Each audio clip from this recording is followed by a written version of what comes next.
Hi friends, welcome to விஜுபோடெக். நாம் இப்போ எதை பற்றி பார்க்க போகிறோம்னா தமிழ்லைன்லேயே பார்த்துட்டு வந்திருப்பீங்க. இன்றைக்கி வெள்ளிக்கிழமை பிளாக் தான் இன்றைக்கி நம்ம பார்க்க போகிறோம். இன்றைக்கி நான் எங்கள் வீட்டில் ஒரு சிலை இருக்குது, அம்மன் சிலை, லக்ஷ்மி சிலை இருக்குது. அதை நம்ம அபிஷேகம் பண்ணி இன்றைக்கி பூஜை செஞ்சுருந்தேன். அதை ஒரு சின்னதாக ஒரு வீடியோவாக எடுக்கலாம் அப்படின்னு சொல்லிட்டு தான் நான் எடுத்திருக்கேன்.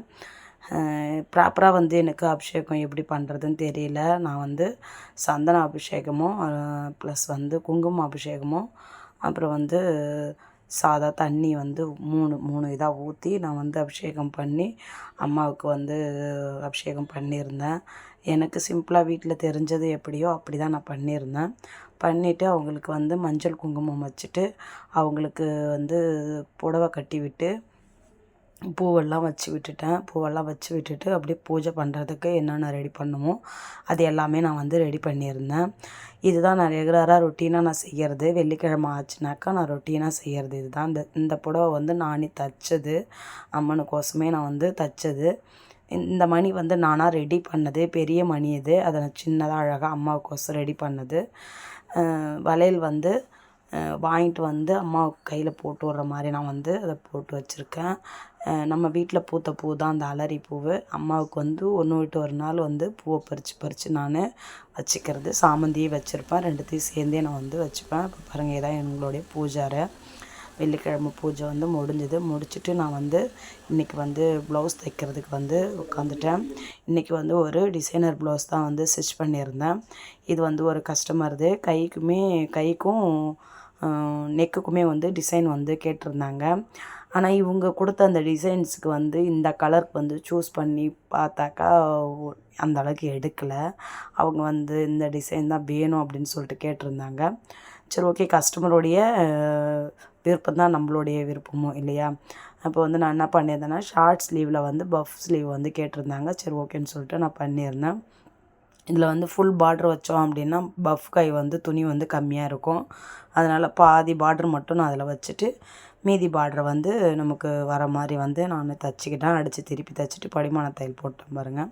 இப்போ பார்ட்ருக்கு மட்டும் ஒரு எட்ஜில் ஒரு தையல் போட்டு இப்போ சுற்றியுமே தையல் போட்டு எடுத்துக்கலாம். நம்ம அந்த ஸ்லீவில் சுற்றி தைக்கிறோம் பார்த்திங்களா, அதில் கரெக்டாக அந்த மேலே நமக்கு இந்த ஷோல்டராண்டை கொஞ்சம் தூக்கின மாதிரி தைச்சோம் அப்படின்னாக்கா அந்த பஃப் கை கொஞ்சம் தூக்கின மாதிரி தெரியும்.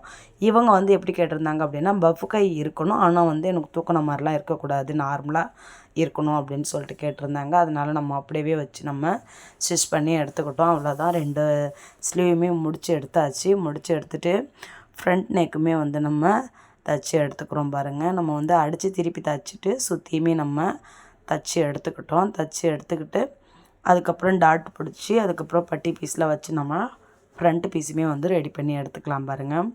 நான் எப்பயுமே ஒரு டிசைன் ப்ளவுஸ் தைக்கிறேன் அப்படின்னா அந்த பேக் நெக் தைக்கிறதுக்கு முன்னாடியே இப்போ இவங்க ஸ்லீவ் டிசைன் சொல்லியிருந்தாங்க. ஆனால் ஸ்லீவ் டிசைன்ஸ் இல்லை அப்படின்னாக்கா ஸ்லீவு ஃப்ரண்ட்டு பீஸு எல்லாமே ப்ராப்பராக முடித்து எடுத்து வச்சுருவேன். எடுத்து வச்சுட்டு தான் பேக் பீஸ் டிசைன் ப்ளவுஸ் நான் வீடியோ எடுக்கிறேன், இல்லை அப்படியே தைக்கிறேன் அப்படின்னாலுமே லாஸ்ட்டாக தான் பேக் பீஸ் நான் தைக்க செய்வேன். நம்ம பேக் பீஸை முடிச்சிட்டோம் அப்படின்னா நம்ம எல்லாத்தையுமே வச்சு ஜாயின் பண்ணி அந்த ப்ளவுஸை சீக்கிரமாகவே ஃபினிஷ் பண்ணிட முடியும். அதனால் நான் எப்பயுமே இந்த மெத்தடில் தான் ஸ்டிச் பண்ணுறது.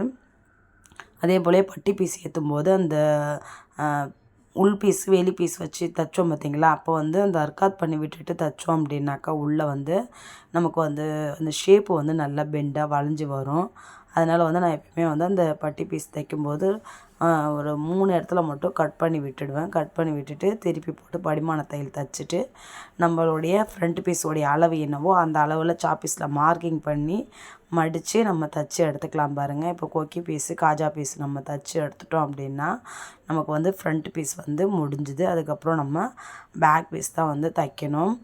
இது இந்த ப்ளவுஸ் பார்த்தீங்கன்னாக்கா நாவப்பழ கலரு, ஆனால் saree maroon colour, dark maroon கிடையாது, லைட் மெரூன் கலர் சேரீ, பட்டு சேரீ தான்.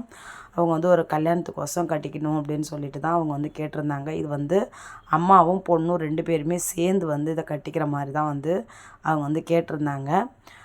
என்னுடைய ப்ளவுஸ் என் பொண்ணும் போடுவா, அதனால் என் பொண்ணும் போடுற மாதிரி கொஞ்சம் தைச்சி கொடுத்துருங்க அப்படின்னு சொல்லிட்டு சொல்லியிருந்தாங்க. காலேஜ் படிக்கிறா, அதனால் வந்து நாட்லாம் வச்சு தைச்சி கொடுத்துருங்க அப்படின்னு சொல்லியிருந்தாங்க. சரி ஓகேன்னு சொல்லிட்டு அதை நான் லாஸ்ட்டாக தான் வந்து நான் நாட்டு வச்சு நான் தைச்சி கொடுத்துருந்தேன். இப்போ நம்ம எப்பயும் தைக்கிற போலவே வந்து அடித்து திருப்பி தைச்சிட்டு அந்த கார்னர்லாம் வந்து அர்க்காத் பண்ணி விட்டுட்டு படிமான தையல் போட்டு எடுத்துக்கிறோம் பாருங்கள். படிமான தையல் போட்டு எடுத்துகிட்டு தான் வந்து அந்த டிசைன்ஸ் வந்து நம்ம ரெடி பண்ண போகிறோம். நான் வந்து இந்த வீடியோ வந்து கொஞ்சம் ஓட்டி தான் போட்டிருக்கேன். எதனால் அப்படின்னாக்கா வீடியோ வந்து ரொம்பவும் லென்த்தியாக இருக்குது. அதனால் வந்து கொஞ்சம் ஓட்டி தான் போட்டிருக்கேன். அப்படியே போட்டோம் அப்படின்னாக்கா அரை மணி நேரத்துக்கு மேலே ஆகுது, சாரி ஒரு 3/4 மணி நேரத்துக்கு மேலே ஆகுது. நான் அதை வந்து சரின்னு சொல்லிட்டு தான் வந்து கொஞ்சம் ஃபாஸ்ட்டாக்கி தான் வந்து நான் இந்த வீடியோ வந்து உங்களுக்கு இப்போ நான் பேசிகிட்டு இருக்கேன். ரொம்ப ஸ்லோவாக வந்து நம்ம இதை போட்டோம் அப்படின்னாக்கா ரொம்ப லென்த்தியாக ஆகிடும் வீடியோ. அதனால தான் வந்து கொஞ்சம் ஃபாஸ்ட்டாக்கி போட்டிருக்கேன். இப்போ பாருங்கள், நம்ம தைச்சி எடுத்துட்டோம் பார்த்திங்களா. இப்போ வந்து இடுப்புலையுமே வந்து நம்ம பீஸ் வச்சு தைச்சி எடுத்துடலாம். இப்போ நம்ம அந்த இடுப்பில் வந்து நம்ம பீஸ் வச்சு தைச்சி எடுத்துட்டோன்னா ஆல்மோஸ்ட் நம்ம எப்பயும் தைக்கிற மாதிரி என்ன மெத்தடோ அப்படியே தான் நமக்கு வந்து இதில் வந்துடும். இதுக்கப்புறம் பண்ண போகிறது தான் நமக்கு வந்து டிசைன்ஸ் இல்லையா.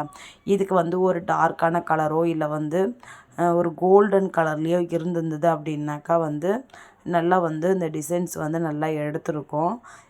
இந்த ரெண்டு கலருக்குமே வந்து சூட்டபுளாகவே இல்லை இந்த டிசைன்ஸு. சரி, கஸ்டமருடைய சாய்ஸ் ஆகிடுச்சு, அதனால் அப்படியே நம்ம தைச்சி கொடுத்துடலாம் அப்படின்னு சொல்லிட்டு தான் நம்ம வந்து தைக்கிறோம் பாருங்கள்.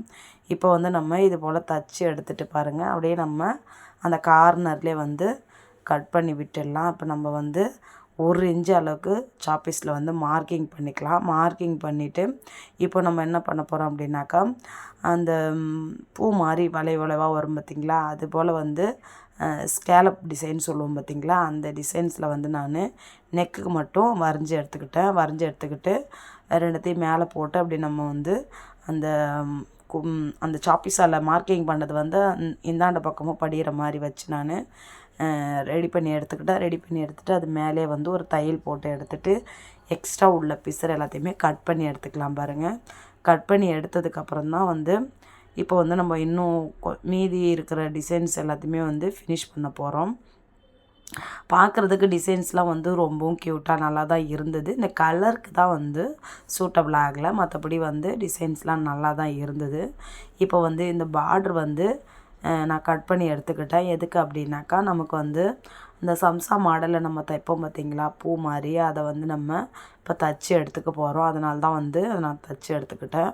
எனக்கு வந்து ஒரு 9 பீஸ் வந்து இதுக்கு வந்து ஆச்சு. நான் வந்து பார்க்க போனால் ஒரு 6-7 பீஸ் தான் ரெடி பண்ணி வச்சுருந்தேன். அப்புறம் பத்தலைன்ட்டு மறுபடியுமே வந்து நான் வந்து எடுத்துக்கிட்டேன். இப்போ அந்த மாதிரி தைச்சிட்டு அதுக்கப்புறம் 2ஆக ஃபோல்டிங் பண்ணி நம்ம தைச்சோம் அப்படின்னாக்கா அது ஒரு மாதிரி டிசைன் பூ மாதிரி வரும்.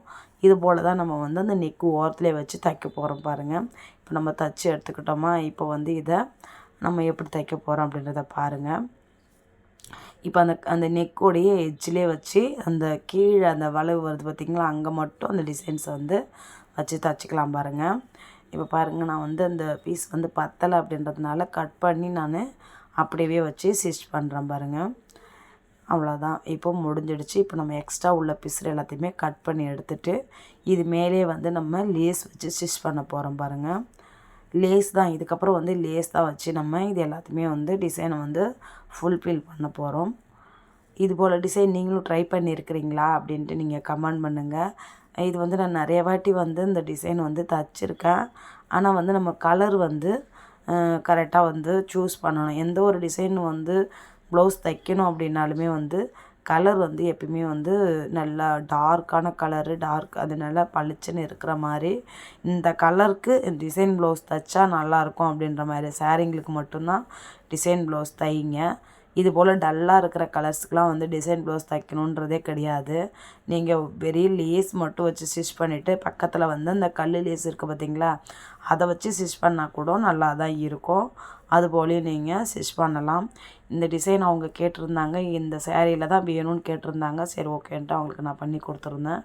நீங்கள் ஒரு டிசைன் ப்ளவுஸ் வந்து சூஸ் பண்ணுறீங்க அப்படின்னா நீங்களுமே வந்து கரெக்டாக வந்து அதுக்கு தகுந்த மாதிரி சூஸ் பண்ணிக்குவாங்க. இப்போ பாருங்கள், நம்ம வந்து அது மேலே வந்து லேஸ் வச்சு ஸ்டிச் பண்ணிக்கிட்டேன். இது வந்து ஒரு 1/2 இன்ச்சு லேஸ் தான் வந்து நெக்குக்கு வந்து வச்சு ஃபினிஷ் பண்ணி நான் வந்து தைக்கிறேன். இது போல் தைக்கும்போது நான் தையல் வந்து 2இல் வந்து நான் வந்து அட்ஜஸ்ட் பண்ணிக்கிட்டேன். ரெண்டில் தைக்கும்போது தான் வந்து அந்த தையல் வந்து சின்ன சின்னதாக வரும். சின்ன சின்னதாக வரும்போது தான் நமக்கு வந்து இந்த டிசைன்ஸில் வந்து நம்ம அந்த லேஸ் வச்சு தைக்கும்போது அந்த துணி வந்து அதில் வந்து பிச்சுக்கிட்டு வராமல் இருக்கும். அதனால் வந்து சின்ன சின்னதாக தையலை வந்து வச்சுக்கணும். இப்போ பாருங்கள் முடிஞ்சது. இப்போ வந்து அதில் நம்ம ஒரு பீடு வச்சு நம்ம தைச்சி எடுத்துக்கலாம். நம்ம ஒரு 9 பீஸ் வச்சு தைச்சோம் பார்த்திங்களா, 9, 10, 11 பீஸ் என்னமோ வரும். அதில் எல்லாத்துலேயுமே வந்து அந்த பீடை வச்சு தைச்சி எடுத்துகிட்டு நம்ம வந்து இந்த டிசைன்ஸை வந்து ஃபினிஷ் பண்ணிக்கிட்டோம். அந்த டிசைன் பிடிச்சிருக்கு அப்படின்னா லைக் பண்ணுங்கள், ஷேர் பண்ணுங்கள், கமெண்ட் பண்ணுங்கள். உங்கள் வீட்டாண்ட யாருன்னா தையல் தொழில் பழகுறாங்க அப்படின்னா அவங்களுக்குமே வந்து ஷேர் பண்ணி விடுங்க. இப்போ தான் என்னுடைய சேனலை ஃபஸ்ட் டைம் பார்க்குறீங்க அப்படின்னா என்னோடய சேனலை சப்ஸ்கிரைப் பண்ணிவிட்டு பாருங்கள். அப்போ நான் போடுற வீடியோலாம் உங்களுக்கு உடனே நோட்டிஃபிகேஷன் வரும்.